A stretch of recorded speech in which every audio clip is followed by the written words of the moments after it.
আসসালামু আলাইকুম, কি অবস্থা সবার? তো ফুপুর বাসায় ভালোই সময় কাটালাম। এরপরে বাসায় এসে রেডি হয়ে চলে আসছে অফিসে।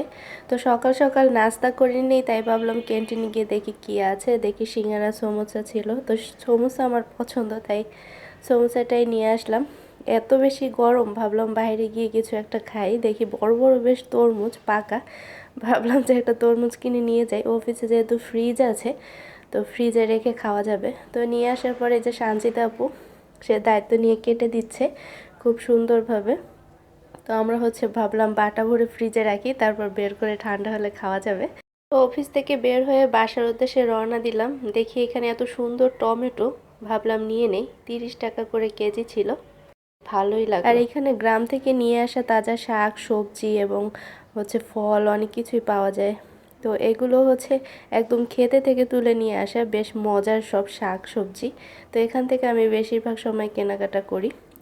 এগুলো খেতে অনেক বেশি মজা লাগে। তো এখান থেকে যাওয়ার সময় দেখলাম খুব সুন্দর করলা। করলাগুলো দেখে মনে হচ্ছে মাত্রই তুলে নিয়ে আসছে গাছ থেকে। তো এখান থেকে করলা নিলাম 250 গ্রাম। করলার কেজি ছিল 60 টাকা। চলে আসছি বাসায়। তো করলাগুলো আমি একটু পিস পিস করে লম্বা করে ভাজি করার জন্য কেটে নিয়েছি। আর এখানে মাছ ছিল ফ্রিজে, ওগুলো নামালাম। ভাবলাম মাছগুলো মচমচা করে ভাজি করব টমেটো দিয়ে। এই ভাজিটা আমার অনেক বেশি পছন্দ, আর গরম ভাতের সাথে খেতে অনেক বেশি মজা লাগে।